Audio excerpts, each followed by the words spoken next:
আসসালামু আলাইকুম এভরিওয়ান, সবাই কেমন আছেন? আশা করি সবাই ভালো আছেন। আপনাদের দোয়া আর আল্লাহর রহমতে আমিও ভালো আছি। আমার সামনে যে ভাইটাকে দেখতেছেন তিনি হচ্ছেন আমার শ্রদ্ধেয় বড় ভাই আবুল কালাম আজাদ। তো আমি গ্রামের বাড়িতে ঈদ করতে আসা ওনার সাথে আমি আসছি ওনার মাছের খামারে মাছ দেখার জন্য। তো আমি এখানে আইসা হেরা ওনার যে মাছগুলোকে খাবার দিতেছে সেগুলো আমি দেখতেছিলাম এবং কি উপলব্ধি করতেছিলাম যে মাছগুলো কি সুন্দরভাবে খাইতেছে। তো এই খাওয়ার দৃশ্যটা দেখতে আমার কাছে খুব ভালোই লাগতেছিল আর ভাই খুব সুন্দরভাবে মাছগুলোকে খাবার দিচ্ছিল।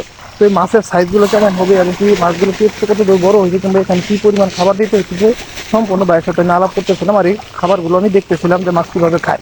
তো এখানে যদি আমি দেখতে পাই যে এখানে খুব সুন্দরভাবে মাছগুলো খাইতেছে, তো ওইখানে খাবারটা দেওয়ার পরে আমরা আশা করলাম ভাইয়ের আরেকটা পুকুর। তো এই পুকুরটাতে আসার পর আমি দেখতেছি যে এখানের যে মাছগুলো ওই পুকুরগুলোর সাথে এই মাছগুলো একটু সাইজে বড়, প্লাস এই মাছগুলো কালারগুলো অন্যরকম অন্যরকম বলতে এই মাছগুলো একটু হালকা একটু সাদা সাইজের আর ওগুলো একটু লালচে সাইজের কিংবা কালো সাইজের। তো তখন আমি ভাইকে বললাম যে ভাই দেখো তো এই মাছগুলো একটু সাদা আর ওইগুলো একটু কালো কি জন্য দেখা যাচ্ছে।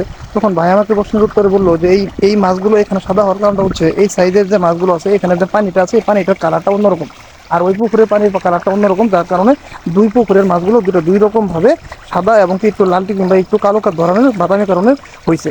তো ভাই এখানে খুব কাছ থেকে আমাকে মাছগুলো দেখানোর চেষ্টা করতেছিল আর এখানে আমি দেখতেছিলাম খুব সুন্দরভাবে মাছগুলো খুব খাইতেছিল।